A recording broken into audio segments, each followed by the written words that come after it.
Hello everyone, this is my second weekly update for my Lasius Niger colony.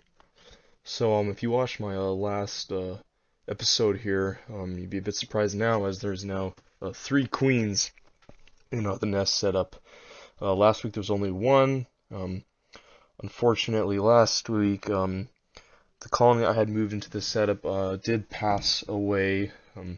Not quite sure what caused it. I did lose one worker in the honey I put in, which I think it was too sticky. So this week I will be using just maple syrup, a much smaller drop of maple syrup, and see how they'll take the maple syrup. Okay. So last week, yeah, the colony died. I don't know, it could have been disease or something, change of temperature. But fear not, I did have a second colony up my sleeve. It was I meant to have it as more of like a brood booster colony, since I had three queens in it. Right, but it failed as a brood boost. The queens laid a lot of eggs, but then after hibernation, all the eggs were gone, and there were only three workers that had fully come into hatching there. So kind of failed. There is one dead worker here. Can't see it, but I'll change the angle later, and you can see the worker. So yeah, there's three queens.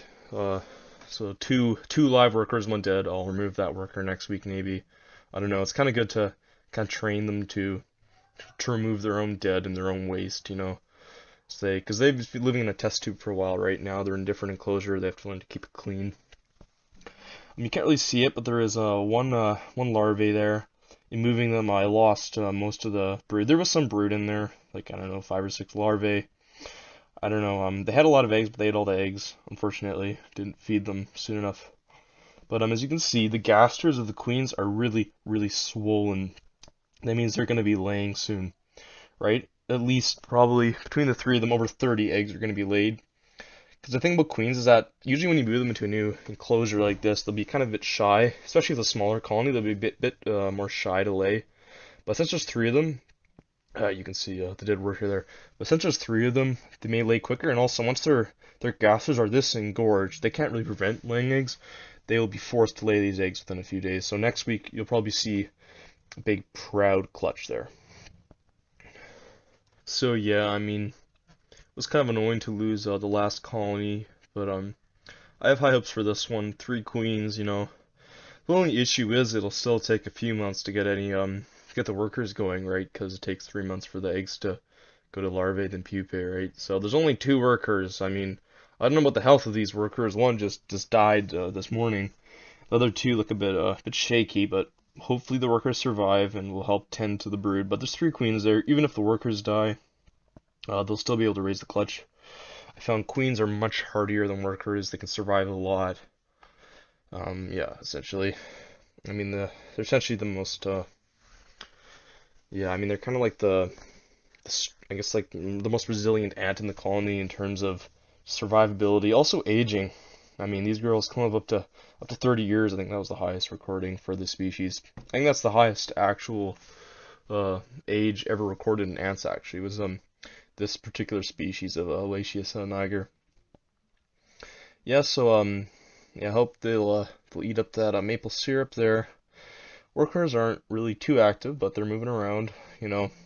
I find almost that some of these workers are almost a bit afraid to kind of go over that gap there.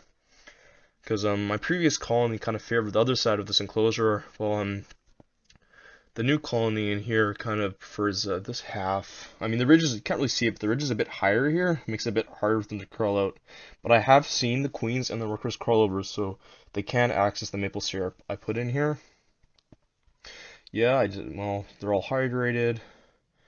Air is diffusing through the holes there and the cotton cloth. Hope all goes well. Yeah, updates are going to be a bit boring here. I mean, there won't be too much activity in terms of workers, but we'll see. For me, it's always exciting to see like a lot of clutches of like new eggs and stuff. Yeah, with this particular colony, what I find pretty interesting is that how peaceful the queens are. I mean, for this species, they're not really supposed to have more than one queen per colony. I mean, some variants of the Lasius, I think, genus, I think Flavius or whatever, they have multiple queens, very common to 3 to 4 queens in a colony. these ones are very peaceful, right? They're never snapping at each other. They're always feeding, right? I mean, they're always feeding mouth to mouth. These queens, they're kind of grooming each other there, making contact. Actually, even more, the queens touch each other more than the workers even interact, which is quite interesting. I mean, although I've heard that once a lot of workers come in, the workers will kill some of the queens, or the queens may fight after the next big clutch hatches. I mean, maybe the reason they didn't fight with the previous clutch was because resources were so scarce. I guess maybe they didn't have the energy to fight. But now, I mean, they'll eat this maple syrup, right? I mean, next week I may give them some more protein. I don't know. They don't really need too much protein till the larvae come, but perhaps it'll stimulate them to lay. If they're laying full time, that'll be pretty cool. But since there's only 2 workers, I don't know if they'll really be motivated to do that. Alright, I'm just changing my camera angle here so you guys can take a bit closer look at the queens. As you can see here, zooming in, you can see how massively engorged the gassers are of these queens. I mean, I am 100% sure it's eggs because I did feed them a bit of honey in their tube when I first took them out of hibernation. I mean, I was kind of keeping them in the side because I was really hoping for my other colony to take off, but as I mentioned earlier, they have passed away, they didn't do so well, but so we got that one dead worker there I'll have to take out. And if you look really hard, you can kind of see that one larvae in front of the queen. The queen there, right in the third queen, right next to the sponge there. She has one larvae there she's tending to. So maybe that larvae will replace that dead worker there until the new clutch hatches. Yeah, I mean, I don't think the queens really are too much of a hunter, so I will not be able to connect that world for a while. I mean, typically a colony of the size you typically keep in a test tube enclosure anyway. This formicarium here is designed for more like, I don't know, like more like 50 ants, but I mean, hey, I just wanted to use it. I think it's a bit more interesting for me than the test tubes. I really don't want to have to move a larger colony in here. I think it's good for them to kind of establish this area. Although I did deep clean it after the previous colony here last week was here, so I think the smell of it should be mostly gone. Oh geez, that worker that's having a seizure. I don't know what's up with that. It must be some kind of freaking fungus or something. Oh, well, looks like he's okay. I don't know what causes that. Okay. The queens never have it, only the workers. The workers are always seizing around. Notice that with my last colony too. It could be fungus or something. Because there was a bit of fungus in their tube when I took them out, but this enclosure is sterilized. I sterilized it with vinegar. I also cleaned it, with hot water and soap, so there should be no contaminants in here.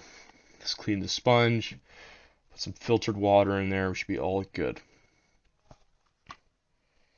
Yeah, I mean, well, hope it was interesting for all of you watching out there. See how it goes next week. Maybe I'll remove that worker next week. Give them some protein. Maybe not live. I won't give them any live food yet. Don't want to risk damaging our queens there until they get that clutch out. But okay, that looks about like it's pretty much all for today. Thank you for watching.